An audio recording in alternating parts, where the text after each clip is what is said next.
Hello students, this video lecture is for class 7, subject science, lesson 1 and lesson name is nutrition in plants. So let's start. As we all know that food is the main requirement for all the living organism to survive in this world, and food is the only source of energy which is needed to carry out all the basic daily routines and life functions. Now in this introduction part, what it is said that I will let summarize for all you. It says that the ultimate source of energy is sun. We get energy from sun, not directly but indirectly. First the sunlight falls on the plants make food with the process of photosynthesis. Herbivorous animals eat the plants and they get energy from it. Then omnivorous animals eat those plants or the herbivorous animals and they get energy, and then the carnivorous animals eat herbivorous animals or omnivorous animals and they get energy. So the basic source of ultimate source of energy is the sun, and producer of the food are plants. So food gives us energy, or I can say that food supplies us nutrients which is required for every living body for its overall development. And some of the main nutrients are carbohydrates, fats, proteins, minerals, and thus now we can define nutrition, that nutrition is the process of taking in food and breaking it into simple and soluble form which can be easily absorbed by the cells. Now in next part there is modes of nutrition, and here we will be discussing about the plants nutrition. So in plants there is two modes of nutrition. First is autotrophic and second is heterotrophic. Now let's understand autotrophic nutrition. As the word itself says, auto, which means self, and trophy means nutrition. Hence the autotrophic means self nutrition, and this is said for all the green plants which can make their own food. They can make their own food with the help of carbon dioxide, water, chlorophyll in the presence of sunlight. So in next paragraph it's telling about how green plants make their own food. They have unique ability of trapping solar energy and converting it into chemical energy, which is stored in the leaves in the form of food. This process is called as photosynthesis. As green plants use the energy of the sun directly to make their own food, they are called autotrophs. So basically what this paragraph is telling about, that green plants do not depend on other living organism to make their food. They are self-sufficient in making their own food. That's why they are also called as producers or autotrophs, and this mode of nutrition is called autotrophic nutrition.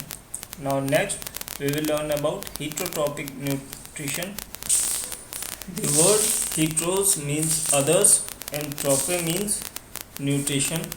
Thus heterotrophic nutrition means nutrition which is obtained from others, and in this mode the organism uses food made by other autotrophic organism directly or indirectly, and thus heterotrophic plants depend on other autotrophic plants for their food.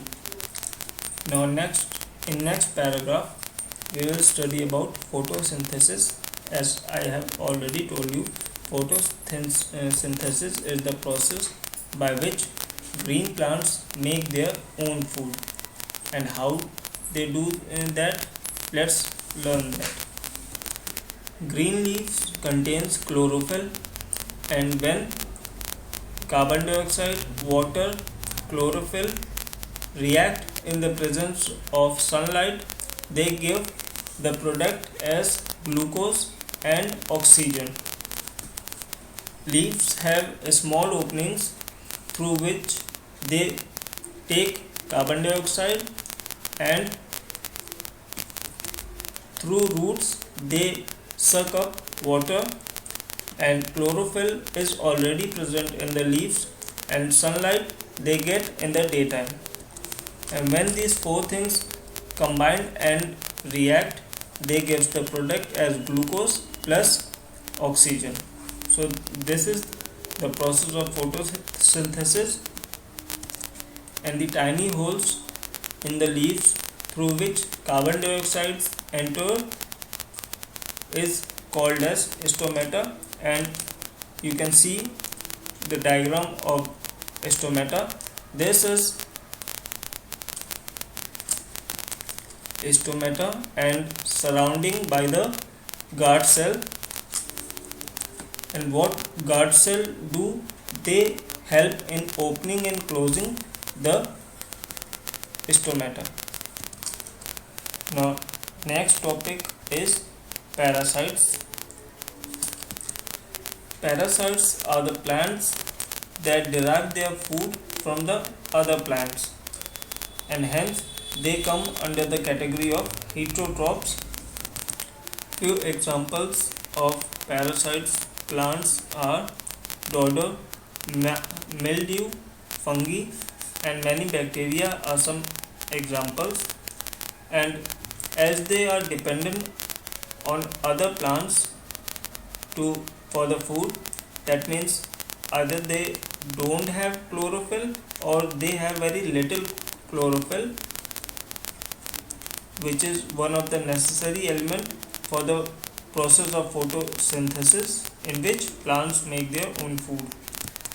Parasite plants are usually ectoparasites, as they live outside of their host. And how parasite plants work, that we can see in the next line. They have suckers or piercing apparatus to penetrate the host and obtain food. For example, dodder sends sucker called Hostoria into the stems of its host and taps the host's internal circulation. Some parasitic plants are capable of photosynthesizing in their green leaves, but they draw water and minerals from the host. They are called the partial parasites. Mistletoe is a partial parasite. Now last topic in this chapter is saprophytes. Now plants which obtain their food from the dead organic matter of dead plants or animals are called saprophytes. Sapro means rotten, so the saprophytes plants draws its food from the rotten leaves, dead animals, and household waste like rotten bread, etc. Examples are fungi like molds, mushroom, yeast, and many bacteria are saprophytes. We can say that saprophytes are plants which feed on dead and decaying organic matter. These are generally found at the places with a lots of dead and decaying organic matter. The fungus attacks and digests the dead plant matter by converting it into sugar, while the plant absorbs the nutrients from the fungus. Pine sap is a saprophyte. So this chapter will be concluded here, and there will be a part 2 of this video in which I will be covering about three activities, which is first one is this, to show that chlorophyll is essential for photosynthesis, and second is to show that sunlight is essential for photosynthesis, and third activity will be that to prove that fungal spores are present in the air, and also with the exercises, answers and question answers. So thank you for watching.